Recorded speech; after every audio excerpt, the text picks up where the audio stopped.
Start है भाई। Clear आवाज आ रही है? सभी को आवाज आ रही है? ठीक है भाई। नमस्कार साथियों, स्वागत है आप सभी का आपके अपने यूट्यूब चैनल सरकारी भारत में।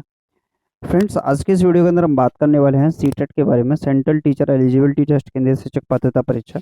क्योंकि इसकी 27 क्लास अभी तक हो चुके हैं, प्लेलिस्ट बना दी गई है, पर डे प्लेलिस्ट भी अपडेट हो रही है। अब ये आपके ऊपर डिपेंड करता है आप इस क्लास को ले रहे हैं या नहीं ले रहे हैं। नहीं ले रहे हैं तो बेनिफिट आपको नहीं होगा, ले रहे हैं तो बेनिफिट आपको होगा। ये डिपेंड करता है आपके ऊपर। चलिए, ये अलग अलग कॉन्सेप्ट हुआ, ये आपके ऊपर बात रही। बात करें यहाँ पर सीटेट की, तो यहाँ पर हमने सीडीपी की ये क्लासेस स्टार्ट की हैं।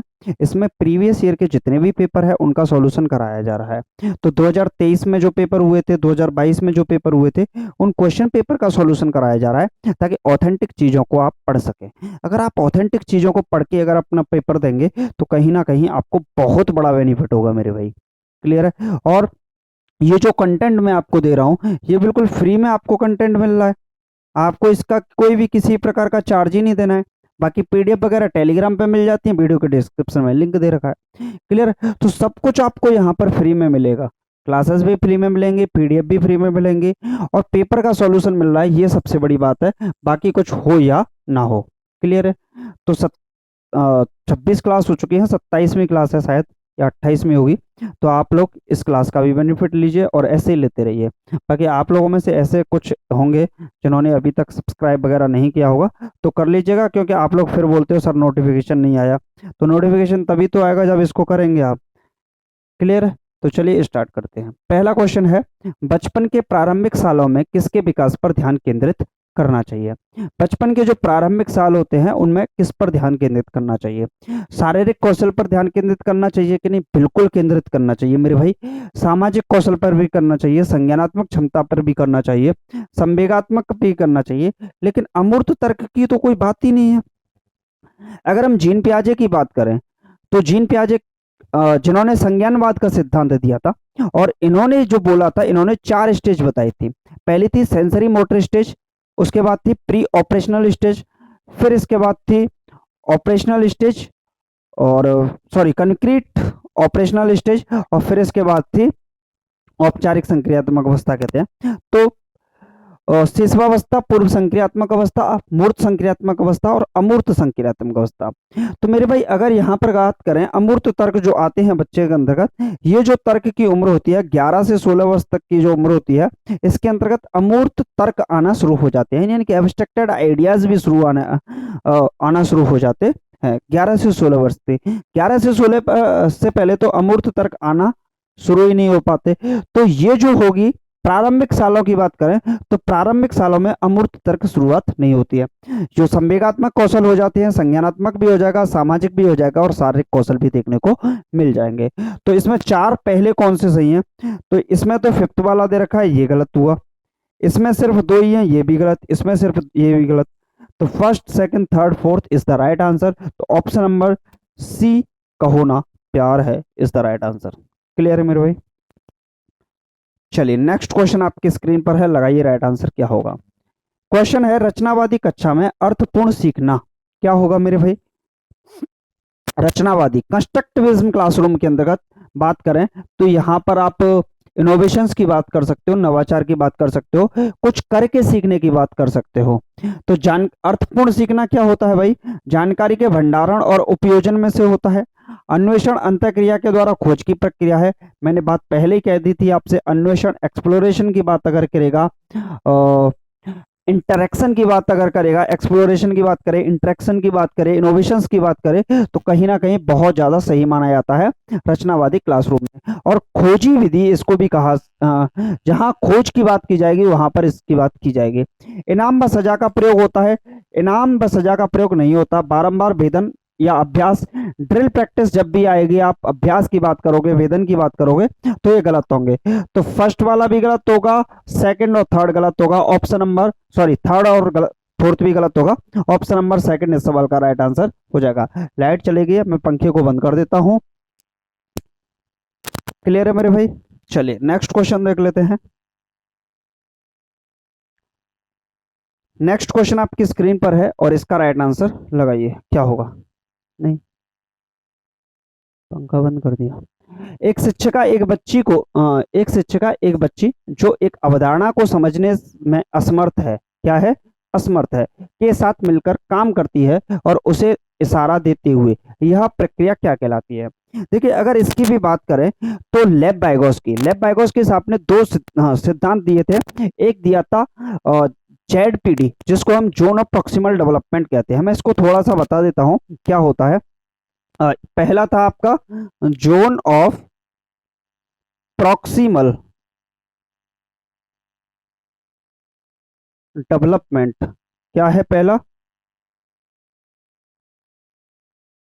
पहला है जोन ऑफ प्रॉक्सिमल डेवलपमेंट, इसको बोलते हैं निकटस्थ विकास का क्षेत्र। मेरे भाई, निकटस्थ विकास का क्षेत्र क्या होता है?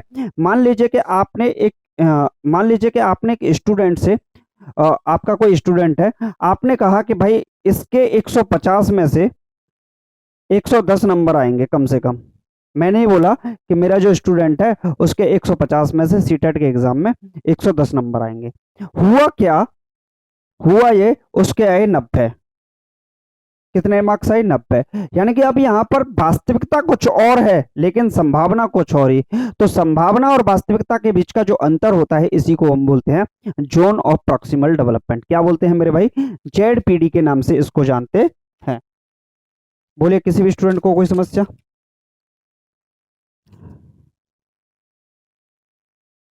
बस यही से प्रश्न बन जाता है आपका। दूसरा अगर बात करें तो दूसरा है, इसको हम बोलते हैं पाड़, और इसका दूसरा नाम होता है ढांचा। क्लियर है? इसको हम बोलते हैं स्कैफ होल्डिंग। स्कैफ होल्डिंग।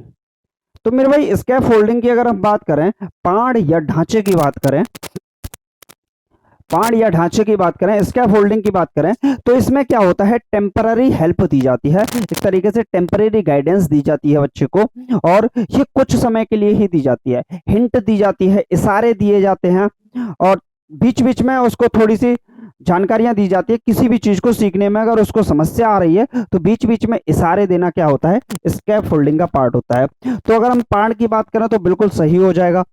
शिक्षक केंद्रित शिक्षा शास्त्र, देखिए कभी भी शिक्षा शास्त्र शिक्षक केंद्रित नहीं होना चाहिए। अगर ऐसा है तो आपके आंसर को गलत कर रहा है। अनुरक्षण पूर्वाभ्यास नहीं होगा। प्रत्यक्ष निर्देश, आप निर्देश देने की कोशिश तो करिए ही मत। और इशारे देने की बात करिए, टेम्पररी हेल्प की बात करिए, अंशकालिक सहायता की बात करेगा तो कहीं ना कहीं स्कैफ होल्डिंग की ओर यह संकेत करेगा। Option number A is the right answer. A for आओ कभी हवेली पर। चलिए भाई, नेक्स्ट क्वेश्चन। असर्शन दे रखा है, स्टेटमेंट बोल सकते हो। एक शिक्षिका कक्षा को संवादात्मक बनाने के लिए बच्चों के आसपास पर्यावरण के उदाहरण शामिल करती है। अगर पर्यावरण के एटमॉस्फेयर के उदाहरणों को शामिल किया जाता है तो कहीं ना कहीं उसको क्या है? समाज और संस्कृति से जोड़ने की कोशिश की जा रही है। क्लियर है?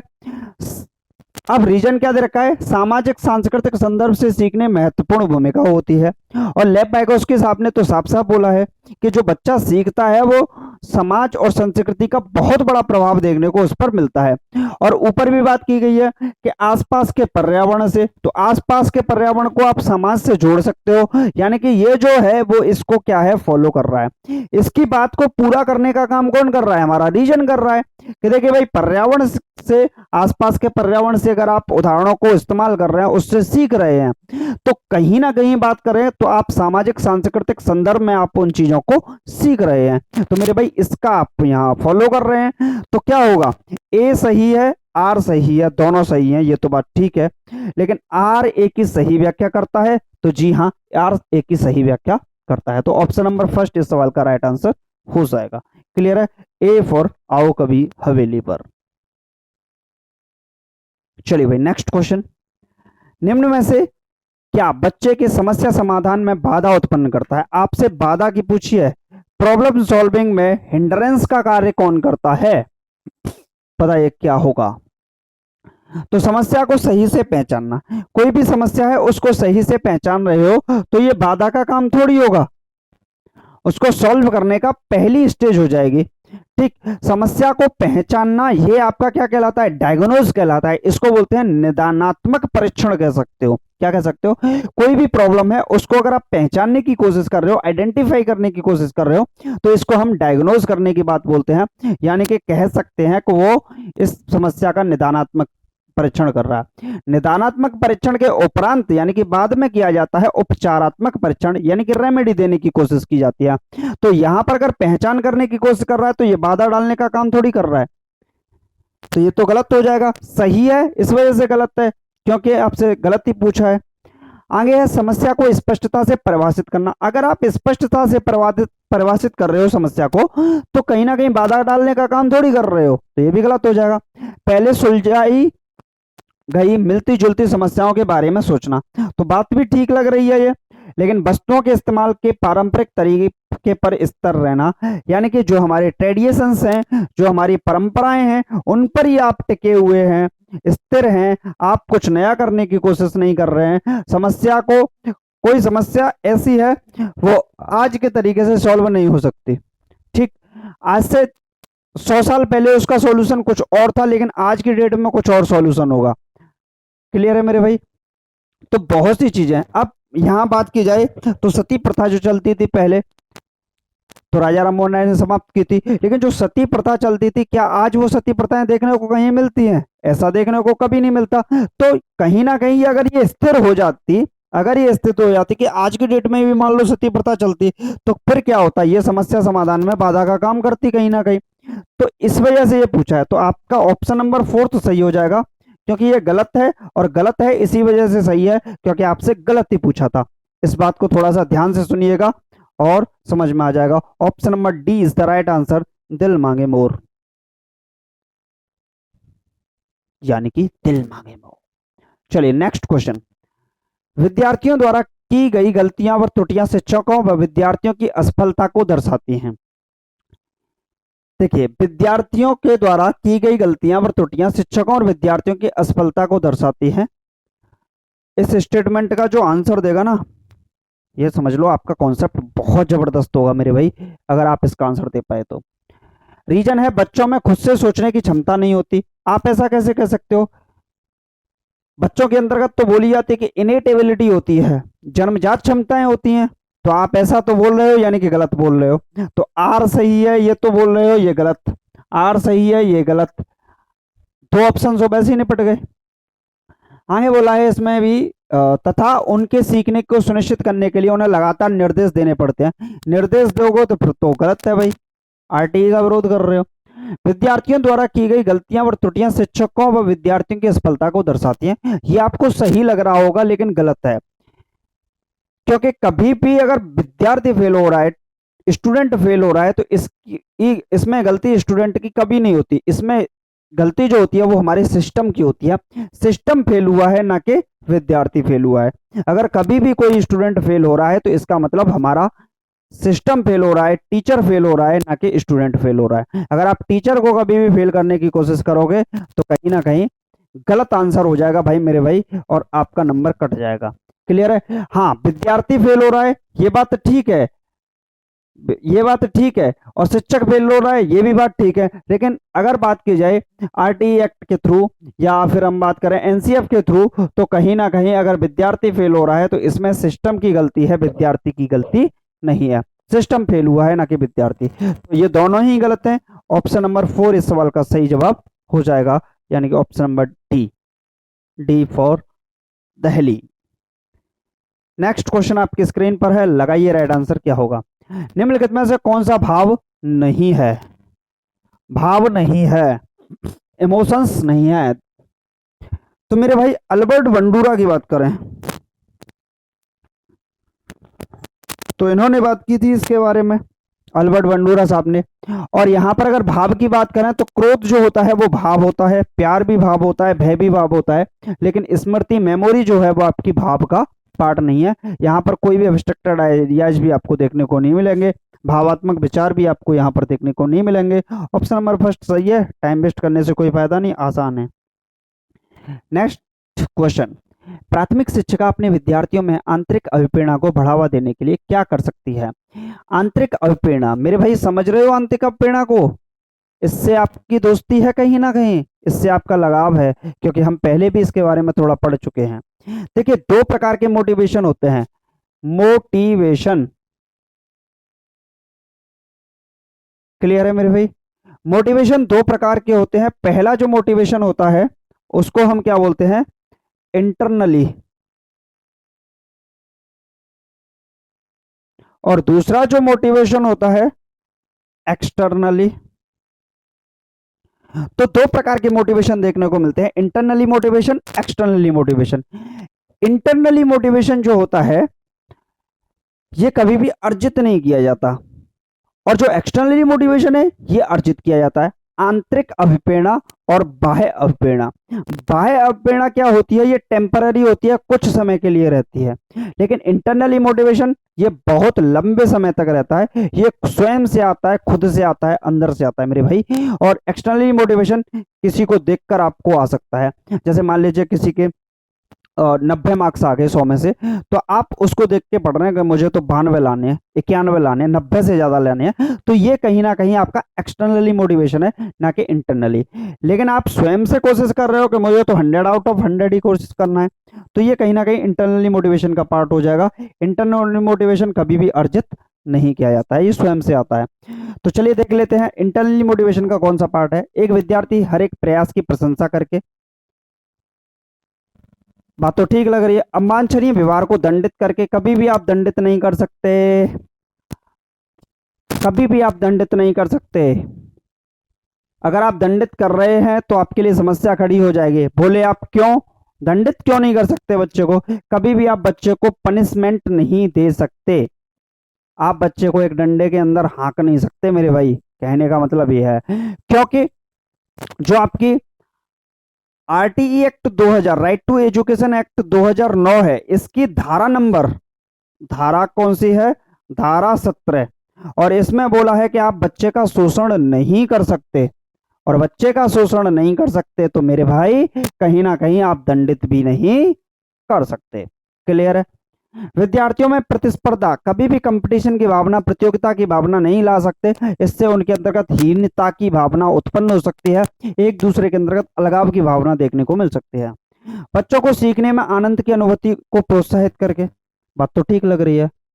बच्चों को सीखने में आनंद की अनुभूति को प्रोत्साहित करके, ये भी ऑप्शन सही लग रहा है। हर विद्यार्थी के हर एक प्रयास की प्रशंसा करके, हर एक प्रयास की प्रशंसा करके, ये गलत हो जाएगा, ये सही हो जाएगा। देखिए ऑप्शन नंबर फर्स्ट भी सही है, ऑप्शन नंबर फर्स्ट भी सही है, लेकिन एक बात बोल दी उसने, विद्यार्थी के हर एक प्रयास की प्रशंसा करके। सभी प्रयासों की प्रशंसा करना, हद से ज्यादा प्रशंसा करना भी गलत होता है, ये भी नेगेटिव है, तो इंटरनली मोटिवेशन नहीं कह सकते। बच्चों के सीखने में आनंद की अनुभूति को प्रोत्साहित करना, फोर्थ ऑप्शन सही होगा according to my opinion, but आप लोग चेक कर सकते हैं, लेकिन फिर भी फोर्थ ऑप्शन ही सही माना जाएगा इसका। ठीक है, चलिए नेक्स्ट क्वेश्चन। बच्चों के समग्र शारीरिक और मानसिक स्वास्थ्य अधिगम को प्रभावित नहीं करता। शारीरिक और मानसिक स्वास्थ्य अधिगम को 100% प्रभावित करेगा। बाधा डालता है? नहीं डालता। संबंधित नहीं है? संबंधित है। को सुसाधित करता है? बात ठीक लग रही है भाई, प्रभावित नहीं करता, करता है। तो बच्चों के समग्र शारीरिक एवं मानसिक स्वास्थ्य अधिगम को सुसाधित करता है। ऑप्शन नंबर 4 इस सवाल का सही हो जाएगा। पढ़ने की ज्यादा जरूरत नहीं थी क्योंकि बहुत आसान था इस वजह से। और ये प्रश्न लास्ट क्वेश्चन होगा इस वीडियो का, अंतिम प्रश्न होगा। देखते हैं कौन कौन इसका आंसर कमेंट बॉक्स में छापेगा। चलिए तो मैं इस क्वेश्चन को छोड़ देता हूं आपके लिए, और देखते हैं कौन कौन स्टूडेंट इसका आंसर दे पाएंगे। और इसका आंसर आपको कहाँ लिखना है? कमेंट में लिखना है। देखते हैं कौन कौन दे पाएगा भाई। क्लियर है? बाकी आप लोगों ने अभी तक सब्सक्राइब वगैरह नहीं किया है तो कर लीजिएगा, क्योंकि इससे क्या होता है नोटिफिकेशन वगैरह मिल जाता है। अगर आप नहीं भी करेंगे तो भी कोई दिक्कत नहीं है, चलेगा, कोई दिक्कत नहीं है। बट आप लोग क्लासेस का बेनिफिट लेते रहिए और क्लासेस को लेते रहिएगा। प्लेलिस्ट बना दी गई है बाकायदा, आपको प्लेलिस्ट में सारी की सारी क्लासेस डिफ्रेंशिएट करके वहां पर दे रखी हैं, और सारी की सारी क्लासेस मिलती रहेंगी। ये सीडीपी वाली जो क्लास है ये हमेशा चलेगी, और हर रोज आपको एक क्लास पर डे मिलने ही वाली है इसकी, ये बंद नहीं होगी। चाहे अब जुलाई वाला पेपर भी हो जाए उसके बाद भी ये चलती रहेगी, और जुलाई के बाद भी दिसंबर के लिए भी ये चलती रहेगी। यानी कि ये जो क्लास है सीडीपी वाली ये कंटिन्यूस रहेगी, और इसी सीरीज में ये चलती रहेगी, इसको बंद नहीं किया जाएगा। बाकी आप लोग समझदार हैं, होशियार हैं, सब कुछ समझ जाएंगे। ठीक, और जिन चीज़ों की अगर आपको समस्या है, कोई भी प्रॉब्लम है, किसी प्रकार का क्वेश्चन है, तो आप कमेंट बॉक्स में छाप दीजिएगा। बाकी इसकी पीडीएफ वगैरह आपको टेलीग्राम पे मिल जाएगी, जो कि वीडियो के डिस्क्रिप्शन में हमने जिसका लिंक दे दिया है, वहाँ से आप लोग डाउनलोड कर लीजिएगा। क्लियर है, ज्वाइन कर लीजिएगा और वहाँ पर पीडीएफ वगैरह आपको मिलती रहती है। मिलते हैं नेक्स्ट वीडियो में। Thank you for watching this video.